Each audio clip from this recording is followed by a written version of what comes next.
We're here in Joe Cornish's studio, and we are taking a look at some of Joe's books, in particular Peter Dombrovskis' books, one of your biggest influences, would you say? I would, yes, yeah, without a doubt. We've got quite a nice range. We've also got a book by Olegas Trakhanis. Olegas Trakhanis. Could you tell us a little bit more about Olegas let me his just relationship? illustrate the point.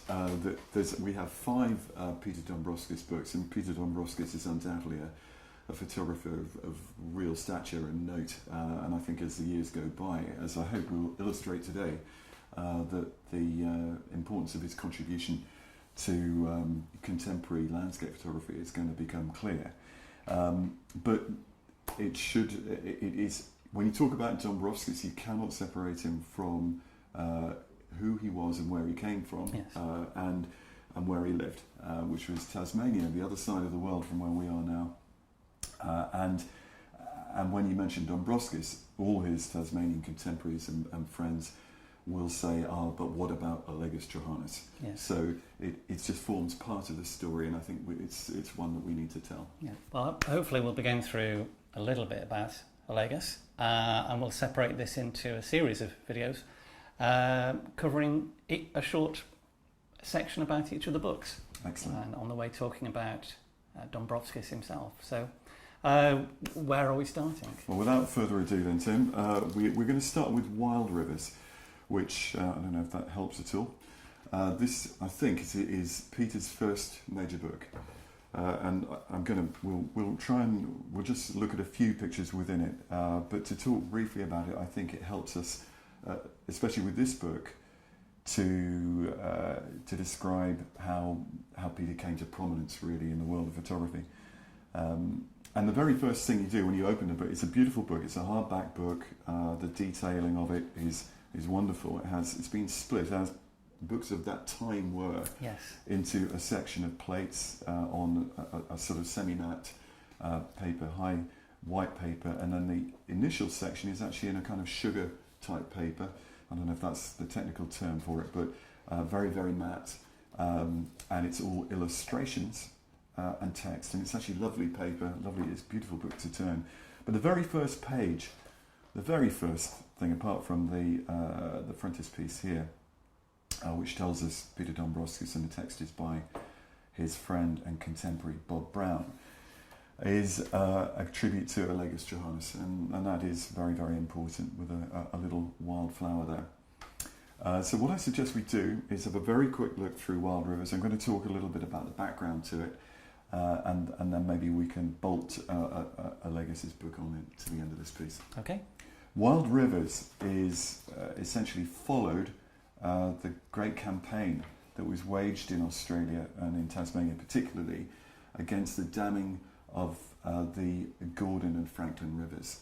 Now Tasmanians who see this might be able to give us more detail about it, but I'll have to say that this is really very much driven by the environmental movements in Australia, and in many ways Peter's career it took off partly as a result of his involvement with it, but he was already a very, very accomplished photographer before that moment. This is, as I say, his first major book, and the interesting thing is, I know when I first got hold of it, and it is actually was owned by my father-in-law, who's British, and he acquired it from a completely different source, right, to my other Dombrovskis books. It was as I remember thinking, it's probably not as good as his latest books. But the interesting thing is, having just looked through it again recently, what a fantastic book it is, and still with very, very good quality printing overall. Yeah, the reproduction is it's quite amazing for the time, because I have various books, as you do, from people like Paul Wakefield, that are contemporaneous, and the reproduction quality is terrible.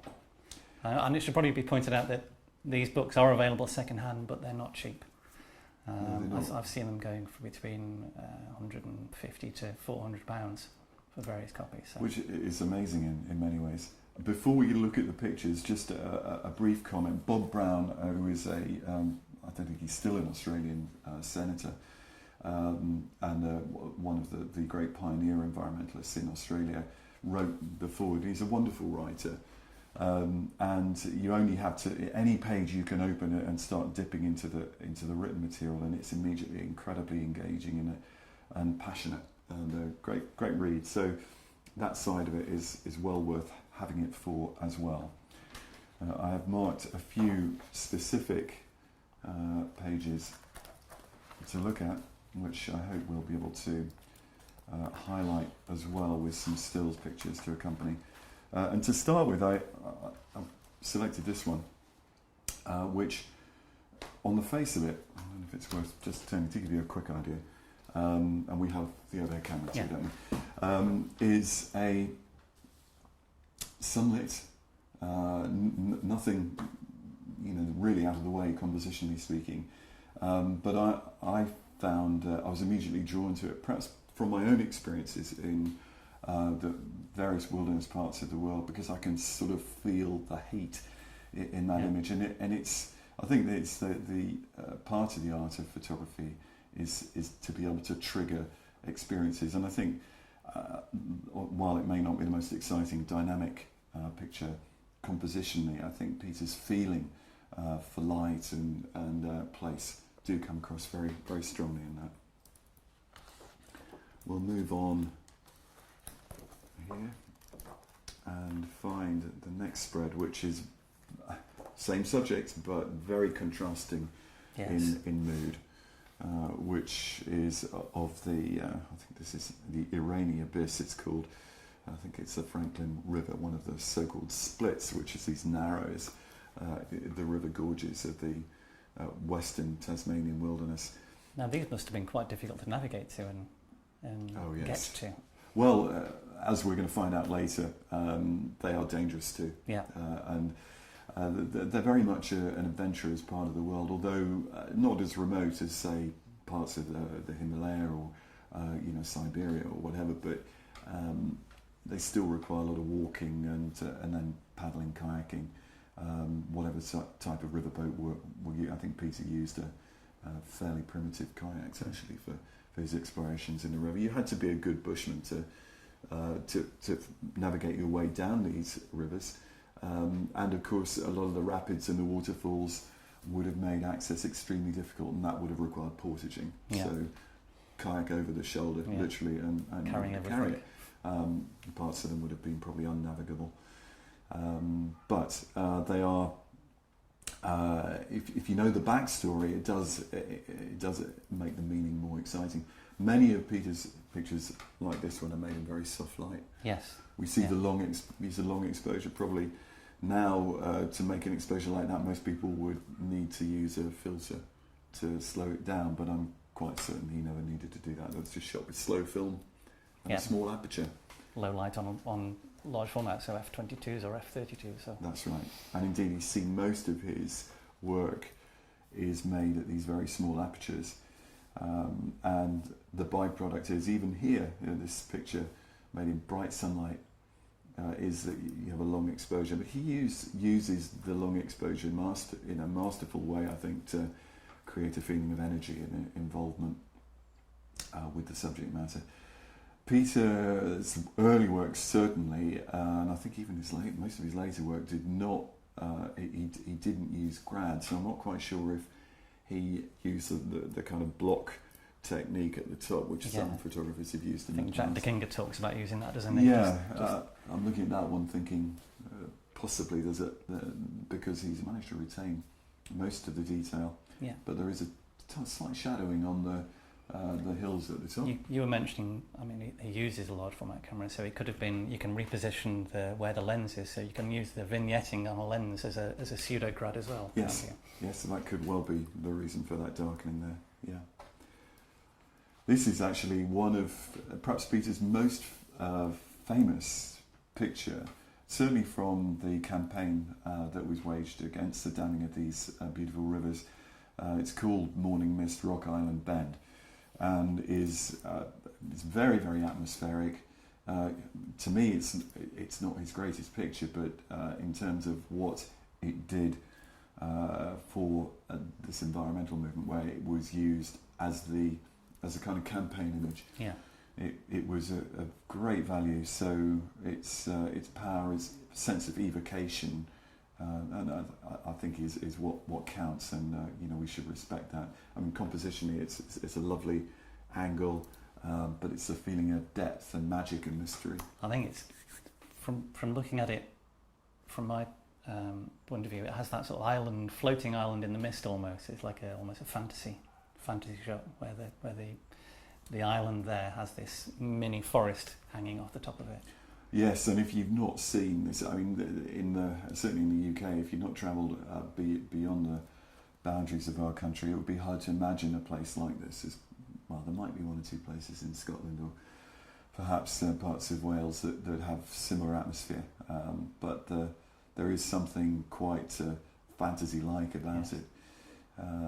I think one shouldn't forget that it's still down to the effect of weather and the sensitivity of the photographer to the opportunities that are provided. And this is the work of a guy who trained his eye and has probably made lots of failures, in the years before, in the process of making his images, and had fine-tuned his eye to the potential of this landscape. Keep moving on here. So many great pictures. This one I was particularly struck by, though, having not really noticed it, I think, when I'd looked through before, and I think that's just amazing. I mean, in many ways, I think it'll remind many of Ansel Adams's famous photograph of a frozen or partially frozen lake in the Yosemite range. But this is something different, although it uses the same compositional structure. It's an inverse in a way of the rules of composition, where you tend to make things lighter in the middle because it gets darker in the middle. But it's got almost a menacing quality about it. Yeah, like a maw, isn't it? A gaping mouth. Yes, yeah, but you're very, very compelling the way that it's seen. It's quite complex and does reward a longer look, which we probably don't have time for here. It's also perhaps worth mentioning colour rendering at this stage, because my guess looking at this is that the eyesight view of this would have been probably quite a bit cooler. Without doubt, Peter used colour correction filters for a lot of his work. Now, it would sometimes involve slightly overcorrecting, and that's how that one looks, but it works great like that too. And then finally, in Wild Rivers, just a real change of pace here. This is a tiny detail of an erosion hole in limestone. I'm familiar with this kind of formation. You can see this in limestone rivers in the north of England, in the Dales. So not an unfamiliar detail. And this is where a rock or some pebbles end up at the bottom of a small depression, and gradually ground the way down as the turbulence. Yes, and absolutely. I mean, limestone itself does erode fast when subjected to water anyway, because of chemical erosion it takes place as well. That may be part of it, but it's really interesting, these sort of holes that form, these sinkholes in a riverbed. But it's a lovely composition, and I think technically people will find it interesting because it's a relatively small detail, yet the control of depth of field is exceptionally good. If we look at it closely, we can see, I would guess, you might be able to talk more about it, but there's a little bit of compound movement going on to control the sharp I think there must be plane of focus. You see it's only very slightly soft here. He's soft in the pool and soft on the rocks on the edge of. That's right. Sorry, sharp in the pool and sharp in the pool, sharp up here. The softness in the pool that you refer to is the motion blur of the water moving, and there's an intense feeling of the physical presence of the water, little water droplets in the bottom there. Now, he must have been very deliberating about what photographs he was going to take. So I believe he used to go into the wilderness for a week at a time or a few days at a time, and carrying dark slides, he would only be able to take maybe 15. Well, these sheets of all film, predate quick load by some considerable number of years, so they are all shot with, as you say, on dark slides. He had to preload. Yeah. And as the anecdotes that I've heard is he would take sort of 12, maybe 10 to 12 holders, Matt, which is a lot if you're already carrying your tent, your sleeping bag, your roll mat, food. Well, that's about 2 or 3 kilograms, I think. He typically carried 80 to 100 pounds with him. And legend has it that he would often be so exhausted when he arrived in various locations he would sleep for a day. So, but obviously a very strong chap and incredibly dedicated. And then carrying the canoe on top of that, wasn't he? Well, yes, I'm not quite sure how that worked. That part of it, maybe the canoes. There were some staging posts that where they were kept out there. But yes, the portaging side of it would have been a real commitment. And from a working photographer's point of view, the really interesting part of it is that supposedly he made one exposure. Yeah. So each never really did a backup. He didn't have. He couldn't afford to in practice, because otherwise he would have been so limited. So you imagine going out on a trip like this, it might take a week, and essentially you've got, say, 20 in practice, probably 20 usable exposures. So 3 photographs a day, or 4 compare that with having a 32 gigabyte card. Yeah, you would have probably loved that. So there we are. That was Wild Rivers.